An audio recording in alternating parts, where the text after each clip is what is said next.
Conocéis, él es el presidente de Arenales Red Educativa. Bienvenido, Alfonso. Buenos días. Alfonso Aguiló, que va a comenzar inaugurando esta jornada en una sesión, Alfonso, en la que va a compartir los retos a los que se enfrenta Arenales, a los que os enfrentáis todos durante este curso escolar en el que ya, desde luego, estamos inmersos. Así que adelante. Pues nada, muchas gracias. Me han dicho que tengo que estar en esta marca, o sea que procuraré obedecer a los organizadores. Y lo primero, en esta primera diapositiva que había preparado, lo que quería es pues daros las gracias a todos por estar aquí. También decir que, bueno, pues que todos tenemos la conciencia en Arenales de que somos una red muy plural, que ha bebido de muchas fuentes, que disfrutamos de un caudal de aportaciones de gente que proviene de muchas instituciones, con unas historias muy largas, de mucha experiencia, de mucho servicio a la educación, y que nos gusta, y lo repetimos siempre, decir que toda esa experiencia de todos esos colegios que se han ido incorporando a la red o de los que hemos empezado nosotros, pues es que es un caudal de sabiduría, de implicación, de buen hacer, acumulado durante muchos años, que tenemos que valorar, que tenemos que agradecer, que tenemos que acrecentar y que tenemos que compartir. Siempre hablamos de compartir y siempre hablamos de gratitud, porque creo que en educación es muy importante que todos sepamos aprender de todos y que todos sepamos valorar lo que los demás nos aportan. Y que siempre pensamos que nuestras escuelas no tienen que ser como reinos de taifas, ¿no? Que cada uno está muy orgulloso de lo suyo, que eso no es malo, pero que no comparte con los demás o no les ayuda o que no quiere ser ayudado. Nosotros, y además siempre lo vinculamos a nuestra inspiración cristiana, ¿no? La inspiración cristiana nos hace pues, ser todos pertenecientes a la misma familia humana, a tener un sentido de fraternidad universal y a tener ese deseo de aprender de todos, de ayudar a todos y de sentirnos vinculados a todos.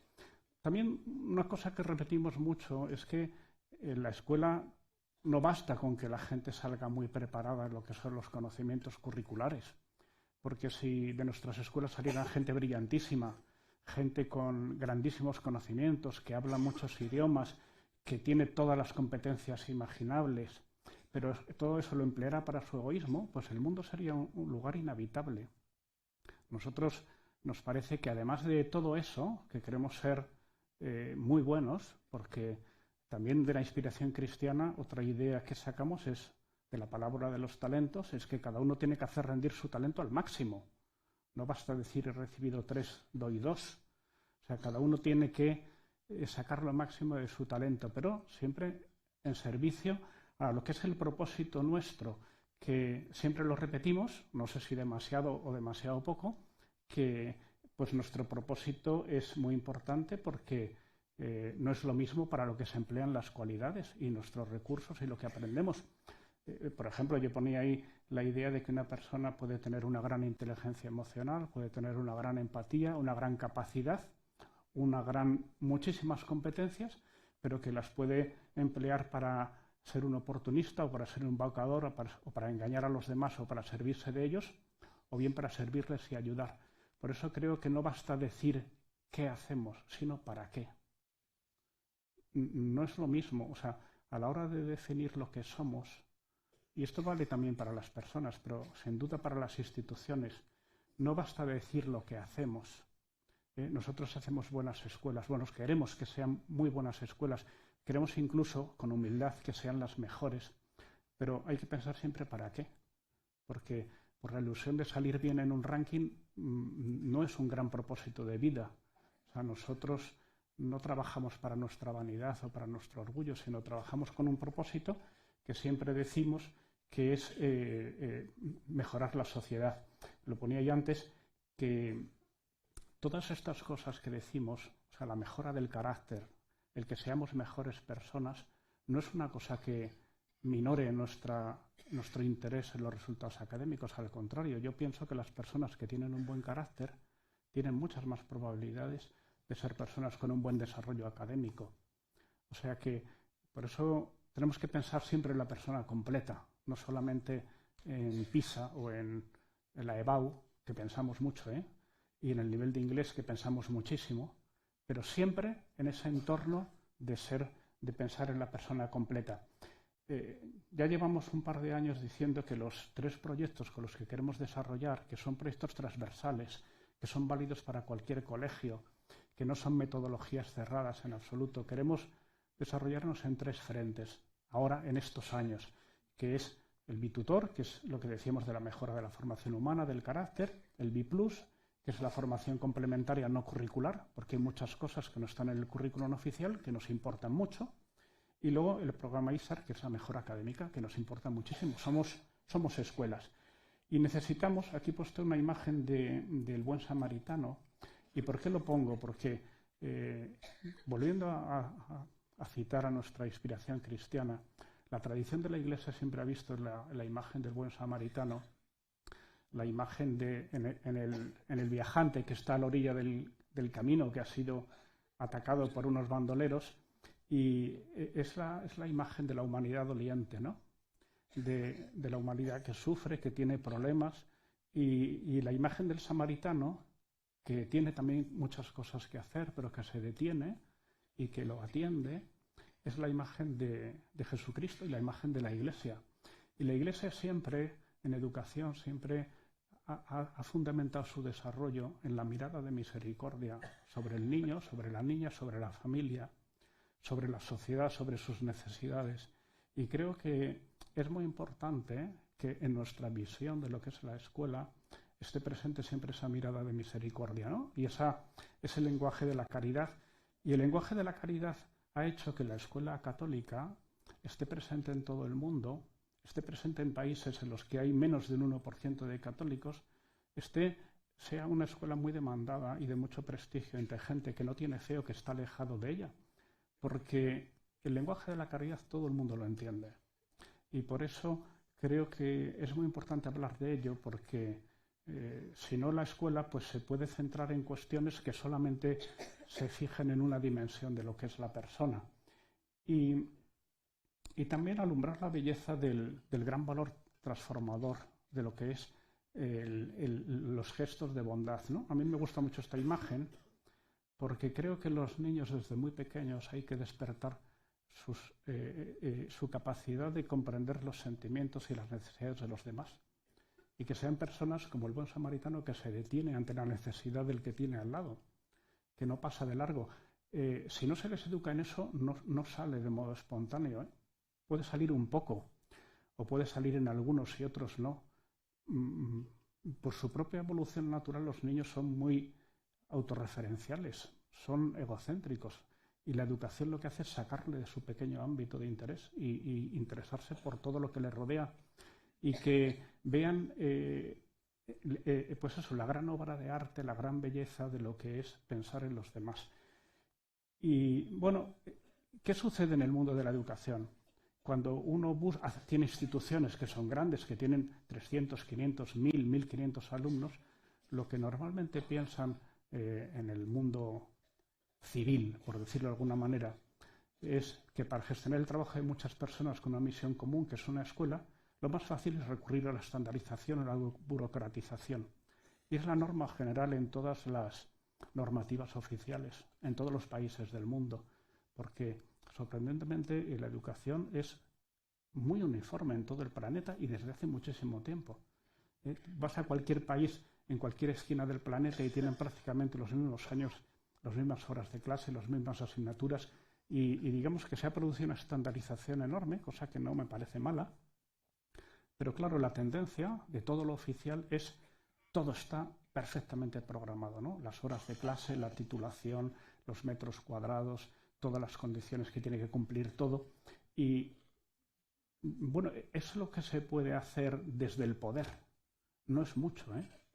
No es mucho, porque no es que los ministros de educación tengan un gran control sobre lo que pasa en las aulas, más bien poquísimo. Y esto, ¿por qué lo cuento? Porque he puesto esa imagen de Forges, ¿no? De lo que es el mundo de la burocracia que todos los profesores abominamos normalmente, ¿no?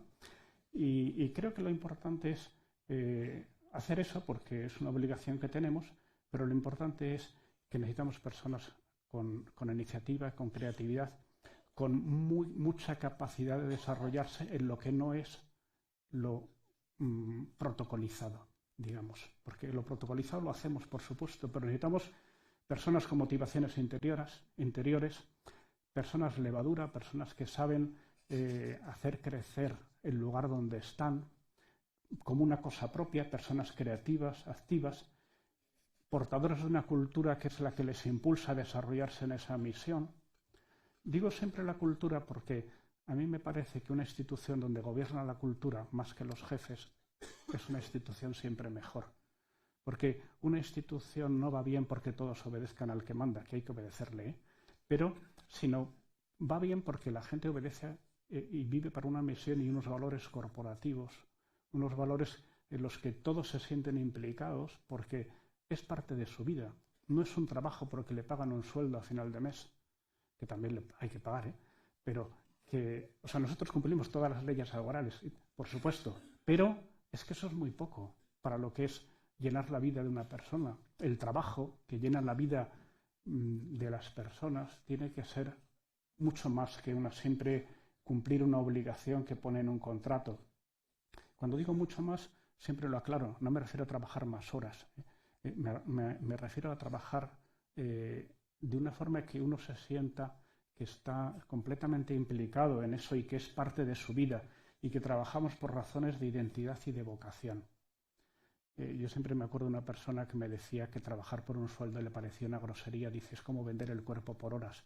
Y dice, pues es un poco exagerado, pero realmente trabajar solo por dinero, para lo que es el planteamiento global de una vida, es lamentable, ¿no? O sea, no tiene que trabajar, o sea, la ilusión de todo el mundo es trabajar en algo en el que uno se sienta que le hace crecer como persona, porque lo ve como una gran tarea que contribuye a hacer un mundo mejor.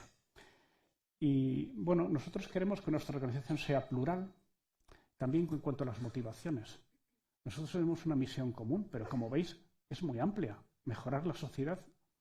Cada uno de los que estamos aquí podemos tener una idea distinta de lo que es mejorar la sociedad, pero estamos de acuerdo en eso. Queremos hacer un mundo mejor, queremos que crezcan como personas, queremos una escuela de todos y para todos, queremos ser capaces de dar espacio a las personas más creativas, cumpliendo la ley, claro, pero dentro de lo que es el marco legislativo y el marco de lo que está establecido en una escuela hay muchísimo espacio de crecimiento. Y la escuela tiene necesidad, o sea, para que una escuela funcione bien tiene necesidad de las virtudes de las personas, sobre todo de sus profesores y de todo el personal. Y por eso es lo que traigo este tema, que eso, o sea, el que las personas seamos mejores y con eso hagamos crecer como personas a nuestros alumnos y a nuestras familias, eso no se puede conseguir mediante el poder, ni mediante la obligación, ni mediante el mando, porque en ningún contrato se puede poner esa obligación que solamente cada uno se la puede poner a sí mismo, ¿no? Y eso que es un don libre del alma de cada uno, esa luz que las personas tenemos en el corazón, que nos hace dar lo mejor de nosotros en nuestro trabajo, esto es algo que cada uno, pues, tenemos que procurar hacer en nuestra vida y hacer en la vida de los demás. Y por eso hablamos de la generosidad a 360 grados, porque es una generosidad.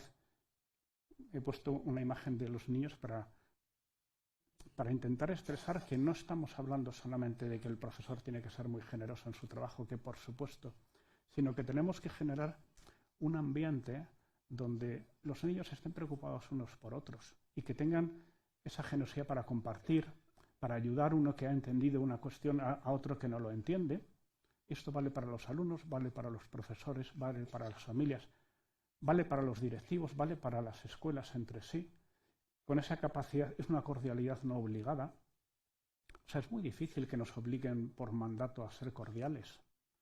Se puede hacer, pero la cordialidad tiene que salir de dentro para un esfuerzo necesario. Hay muchas veces en una escuela que hay que hacer un esfuerzo del tipo que sea y no es una obligación, pero si uno se esfuerza por ayudar al que tiene al lado, pues hacemos una escuela mucho mejor. No es lo mismo un claustro donde cada uno va a su egoísmo personal que un claustro en el que se ayudan unos a otros para echar una mano, para complicarse con una cosa no protocolizada. Esto en el mundo, hay mundos profesionales, no quiero meterme con ninguno, donde la gente dice esto no está entre mis obligaciones. Y es como un sistema de castas en el que la gente considera que su estatus no le permite hacer determinadas cosas. Y yo creo que eso en general no sucede cuando existe esta generosidad que estoy comentando y que, por supuesto, cuando hablo 360 grados, ya lo he dicho, pienso en que es una generosidad de la escuela, de los directivos, de los trabajadores, del alumno, de la familia, de los antiguos alumnos también, de todos. Y bueno, esta imagen del patio lo he puesto para acordarme. El otro día estuve en una apertura de curso de una universidad y el ponente, el que dio la lección magistral, pues se refirió a su historia. Siempre contar cosas personales tiene su gracia, ¿no? Y este hombre, que ya tenía una edad respetable, pues contaba que cuando él tenía 10 años en su colegio, pues su padre enfermó y se murió. Se murió su padre en muy poco tiempo y entonces él, que jugaba muy bien al fútbol, pues en el patio se le quitaron las ganas de jugar al fútbol y estaba sentado. Entonces él siempre recuerda que un profesor se le acercó, se sentó a su lado y le dijo: yo creo que tu padre le encantaría que jugaras al fútbol. Y entonces él veía que además ese profesor hablaba con otros profesores y se volvían y le miraban y notó como que toda su clase y todos sus profesores estaban pendientes de que él saliera adelante, ¿no? Y que aquello, dice, eso no se me olvida, ¿no? Y uno piensa, ¿quién le obligó a ese profesor a hacer eso? ¿Qué necesidad tenía? ¿Qué obligación? ¿Qué protocolo? ¿Qué planificación? ¿Qué estrategia?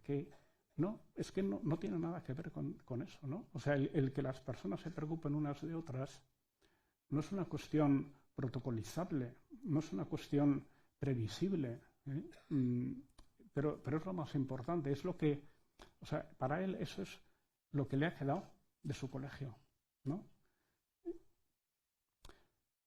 Bueno, entonces para impulsar la formación necesitamos unos pocos procedimientos. Nosotros siempre, como somos colegios tan diferentes, y además nos alegra que sean así, siempre buscamos que ayer vinieron a visitarme de Panamá, de un colegio, y me preguntaban, ¿cuál es vuestra metodología? Pues bueno, yo le digo, bueno, nosotros no tenemos una metodología, tenemos una propuesta. No es lo mismo, porque nosotros no queremos que todos los colegios tengan el mismo método, pero sí tenemos propuestas, sí tenemos proyectos comunes. Procuramos hacer muchos proyectos que pueda asumir un colegio o no asumirlo, o asumirlo a una velocidad o en una parte del colegio o de una manera o de otra, que sean proyectos transversales que sirvan para todos y que añadan valor a todos. Y tenemos unos pocos procedimientos que facilitan el trabajo, que reducen la burocracia y que sobre todo que alimenten la inspiración personal de cada colegio. Yo he puesto esa imagen, lo oí contar el otro día también y por eso me he acordado. Este es Ulises y las sirenas, ¿no? Ya sabéis que hay una tradición de que las sirenas eran de otra manera, pero las sirenas, Homero las describe así como unos pájaros, que estos pájaros lo que hacían eran unos hombres, mujeres con alas, y lo que hacían era cantar las glorias a los que pasaban por allí para distraerlos y que se estrellaran contra los arrecifes. Y por eso cuenta Homero que lo que hizo fue él atarse y ponerse cera en los oídos, y le puso también, tapó los oídos de todos los marineros para que ni escucharan el canto de las sirenas ni le escucharan a él, porque él, en el momento que lo que hacían las sirenas era cantar las glorias de Ulises para así envanecerlo, y una persona envanecida es completamente manipulable, ¿no? ¿Y por qué cuento esta historia? Porque el riesgo de autocomplacencia es uno de los más graves que pienso yo que tenemos en la educación. Es que las personas tendemos a pensar que ya sabemos mucho, que ya no podemos aprender de mucho de nadie, y que por favor que nadie se meta en nuestro ámbito, y que me dejen tranquilo, ¿no? Bueno, o sea, yo no digo que esto sea malo, porque, en fin, uno también tiene que defender de alguna manera su ámbito de actividad, pero creo que como actitud no es nada buena. Yo creo que la clave de un profesor es que siempre tiene que estar queriendo aprender, porque es la única forma de que transmita ese deseo de aprender a sus alumnos. Si uno no lo tiene, no lo va a transmitir, eso es completamente seguro. Y por eso creo que todos tenemos que estar abiertos a aprender de nuestros compañeros y aprender de otras escuelas, aprender de quien sea, ¿no? Pero siempre con esta idea de evitar la arrogancia, de pensar que nadie nos puede enseñar nada. Esta es otra idea que lo he leído hace poco, que también es por poner un ejemplo del Antiguo Testamento, ¿no? De Moisés y Jetro, que era su suegro en el desierto de Madián. Pues, claro, Moisés era el profeta que había sacado al pueblo elegido de Egipto y todos tenían que hacerle una gran consideración, pero no iban bien las cosas, había muchos problemas. Y entonces su suegro, que no creía en el Dios de Israel, pues le visitó y le dio una serie de consejos y Moisés los comprendió, que aunque era una persona que tenía otra cultura y otra fe, era una persona que quería ayudarle. Y por eso traigo esta idea, que uno tiene que aprender no solamente de los colegios que son muy próximos y muy amigos, sino de todos, aunque tengan otros planteamientos. Colegios muy distantes a nosotros en su propósito o en sus valores, también tienen cosas que enseñarnos. Y yo creo que también esto es una cuestión importante que transmitir a nuestros alumnos, y es que se puede aprender de todos, no solamente de los que nos caen bien, de los que son próximos, se puede aprender hasta de los que no nos quieren, de los que nos son más hostiles, porque también tienen cosas que nos pueden enseñar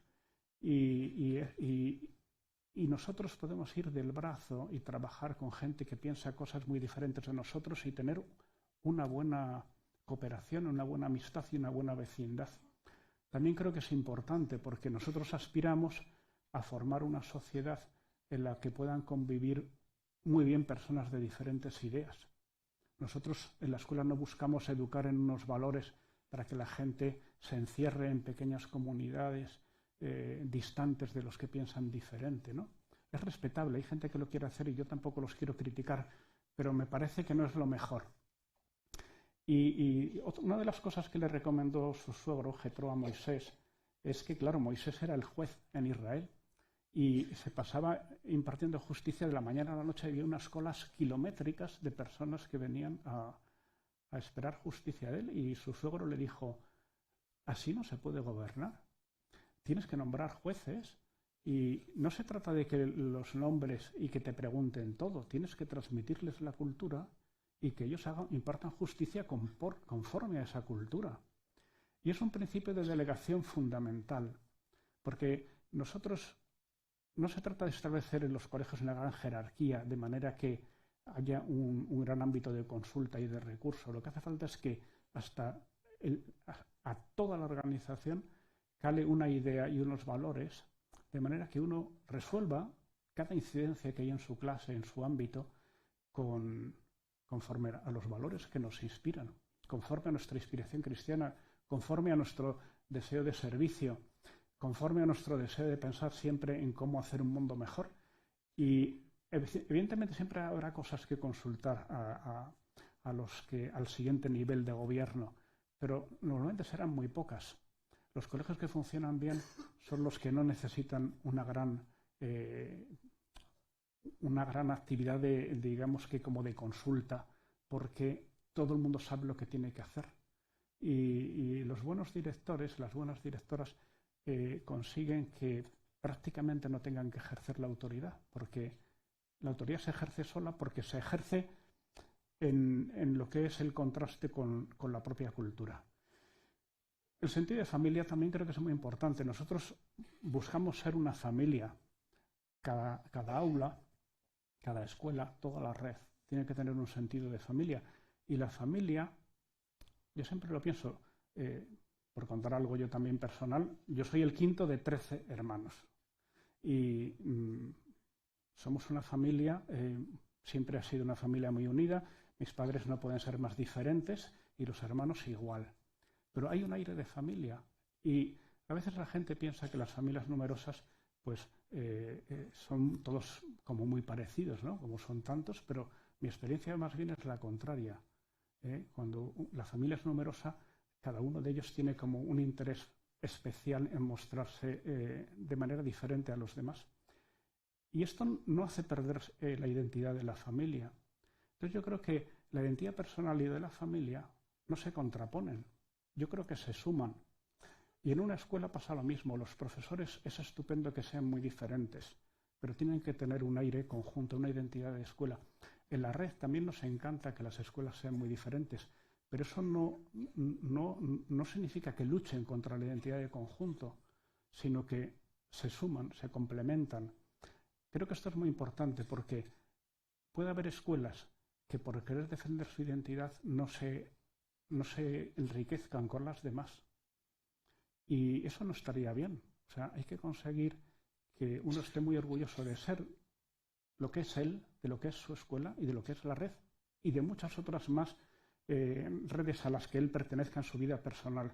Pero no es una lucha de identidades, sino un crecimiento conjunto. Esto creo que es importante porque la cultura de colaboración en la que nosotros queremos estar tiene que evitar ese sentimiento de decir yo sé lo que soy, sé lo que quiero ser y no tengo que nadie tiene nada que decirme.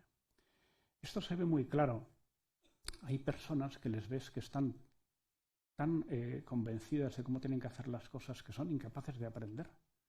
Y como filosofía, eso es malísimo para una escuela. Porque si la gente se encastilla en lo que es y en lo que sabe y no quiere enriquecerse con los demás, como principio activo de una escuela, eso es un desastre. Bueno, la formación del carácter, por hacer un pequeño apunte, yo creo que, por lo menos es una teoría que yo escuché hace muchos años y que comparto plenamente. Uno de los grandes cuestiones en el mundo que vivimos es la prolongación de la infancia. O sea, los niños cada vez su infancia dura más, la adolescencia dura más, algunos incluso se mueren sin haberla superado y con muchos años.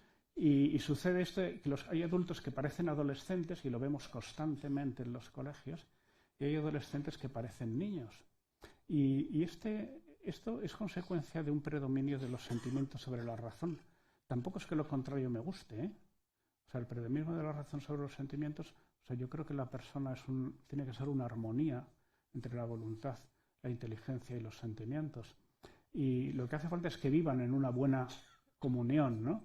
Y cuando la educación se ha centrado tanto en la emotividad y en la hiperprotección, y la hiperprotección yo creo que también es 360 grados, porque hay una hiperprotección de la familia, hay una hiperprotección normativa, hay muchísimas hiperprotecciones que lo que hacen es trasladar ante los niños pues lo de los padres y madres helicóptero que hacen que el niño esté tremendamente controlado, hiperprotegido y con una relación que es de cuidado más que una relación personal.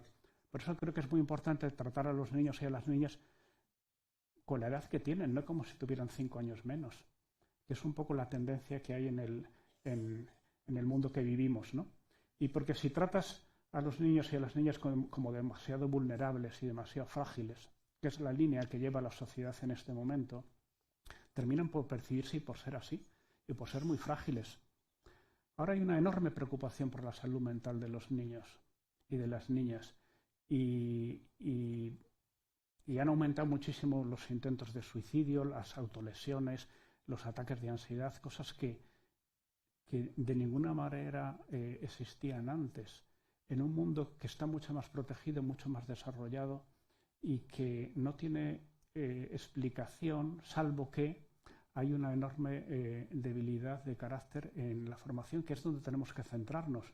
Porque nosotros podemos hacer muchos protocolos antisuicidio y podemos dar muchas charlas de educación emocional, pero lo importante es conseguir superar esta gran fragilidad que tienen.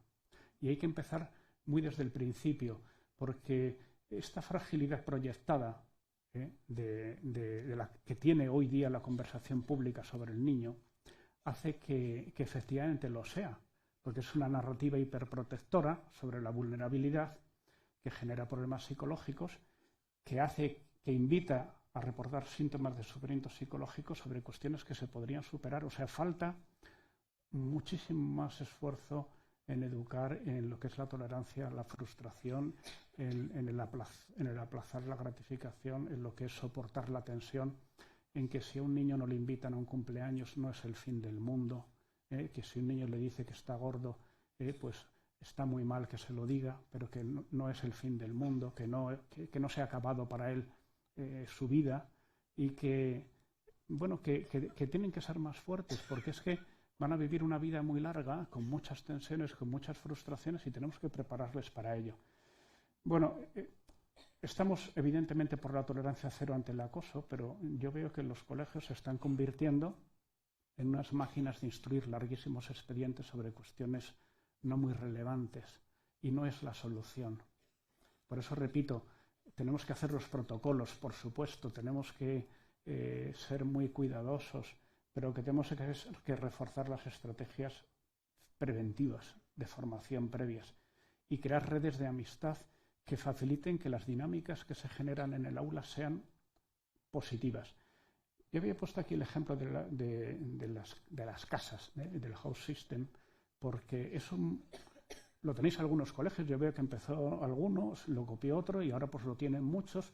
No es nada que sea identitario ni obligatorio, pero es un modo de estructurar verticalmente el colegio que genera sentido de pertenencia. ¿Y esto qué ventajas tiene? Pues yo ponía ahí unas cuantas, ¿no? Que los mayores son guía para los más jóvenes, que hay dinámicas de mentoring, que se forma junto a la familia, que se presentan las virtudes de un modo atractivo, se aprende a gestionar una sana competitividad. La competitividad es buena, o sea, uno no se imagina el fútbol, casi ningún deporte sin competitividad, pero la competitividad tiene que ser deportiva y en un entorno, en una cultura favorable a la educación. Y esto creo que es importante y que todos tenemos que pensar, porque si uno no hace nada, las dinámicas que se generan en el aula no siempre son buenas, es más, habitualmente son malas. Y hay muchas envidias, hay celos, hay mala competitividad, hay egoísmo, hay muchísimas cosas que tenemos que buscar cómo generar otras en las que la gente se acostumbre a ellas y las considere mejores. Transformar la envidia en deseo de emulación. La envidia, pues hay gente, ya sabéis, que ha dicho que la envidia es uno de los pecados que más caracteriza nuestra cultura en nuestro país. Tenemos muchas virtudes, pero esa no es la principal. Un minuto sobre la tecnología. La tecnología ya sabemos que facilita la comunicación, que nos ha cambiado la vida, pero al tiempo pues tiene muchos riesgos porque absorbe la atención, porque encierra a las personas en pequeños guetos de pensamiento. Y nosotros, siempre lo repito, no podemos rendirnos en nuestro deseo de que la tecnología humanice la sociedad. La tecnología puede deshumanizar o humanizar la sociedad. Las dos cosas son ciertas. Nosotros nos gustaría aprender a hacerlo muy bien esto. Y sé que no es fácil y que hay ahora mucho debate sobre el móvil en el aula. Este es un debate ajeno a nosotros porque, que yo sepa, nuestros alumnos no llevan el móvil a clase. Si tenemos una pantalla es dentro de un proyecto y es en un ámbito de cultura, de trabajo, de comunicación. Y siempre insisto, no somos tecnófilos ni tecnófobos, no estamos en ninguna cruzada a favor o en contra, no es algo identitario. Nos gustaría educar en la competencia digital. Hay una falta enorme de competencia digital en lo que es el acceso al mundo laboral. Yo pienso que a lo mejor es más cómodo educar sin pantallas, pero yo pienso que si lo conseguimos con pantallas hacer bien, me parece que es un desafío que merece la pena. Y por eso hemos creado un grupo de trabajo para seguir avanzando en esto. Y bueno, la identidad cristiana de la red, lo repito para ir terminando, vemos a cada persona como portadora de una especial dignidad de alguien creado por Dios. Eso es lo que nos hace que en el otro, nos caiga bien o mal, tengan las ideas iguales o contrarias a nosotros, vemos una persona con la que tenemos que aprender a convivir y que tenemos que hacer que las relaciones personales sean relaciones de crecimiento, que tenemos que ser sensibles a las necesidades de los demás, que tenemos que ser una relación muy abierta a todos los carismas. Nos encanta tener en nuestra red haber incorporado el carisma de muchas congregaciones religiosas, de que haya personas en nuestras escuelas comprometidas con carismas y realidades de la Iglesia muy diferentes. Queremos que todo el mundo se sienta bien en nuestros colegios. Yo he hecho ahí la referencia a la diócesis, me estoy acordando ahora, me dijeron cuando pasé esta diapositiva a la gente de comunicación y al consejo, me dijeron cuenta que hemos estado en Roma, en la Santa Sede, en el Vaticano, en el Dicasterio de Educación. He tenido un encuentro con el presidente, con el cardenal, el prefecto del Dicasterio de Educación, y luego hemos estado en una reunión también que estaban todas las personas que más representativas del mundo de la educación católica en todo el mundo, y siempre hemos recibido una gran acogida y una gran ilusión de que crezcan muchas instituciones civiles laicas que sean una continuidad y un crecimiento de lo que es la escuela católica. O sea, que la escuela católica necesita hoy, en nuestro momento histórico, una implicación y un protagonismo enorme de los laicos. Y que nosotros, con esto que hacemos, no queremos dar lecciones a nadie, no queremos salir con ningún tipo de arrogancia, no queremos ser el primero de la clase. Nosotros queremos contribuir a que la escuela católica no pierda espacio, sino que lo gane. Y creo que es muy importante para el futuro. Nos unen muchas señas de identidad, no queremos uniformizar, queremos ese espíritu de colaboración, queremos pensar en todo, queremos dar un mensaje de esperanza. Nuestras escuelas están llenas de familias y de alumnos y alumnas con enormes problemas, familiares, personales, sociales, de adicciones, de todo tipo, ¿no? Y además vemos que no va menos. Y tenemos que estar por ayudarles a todos, les haya pasado lo que les haya pasado, superar las creencias limitantes, que nuestra vida sea un testimonio para esas personas, porque siempre los alumnos nos conocen muy bien, saben el esfuerzo que ponemos en crecer como personas y es lo que más les ayuda. Y esta es la última, nuestra inspiración cristiana es nuestra principal fuerza inspiradora. Si hubiera que hacer un ranking de las cuestiones que nos inspiran, yo creo que esta es la más importante. Y que creo que es importante además que esa inspiración no esté en la página web o no esté en declaraciones, sino que esté realmente en nuestra vida, y con eso pues ayudemos mucho a todos. Y nada más, muchas gracias.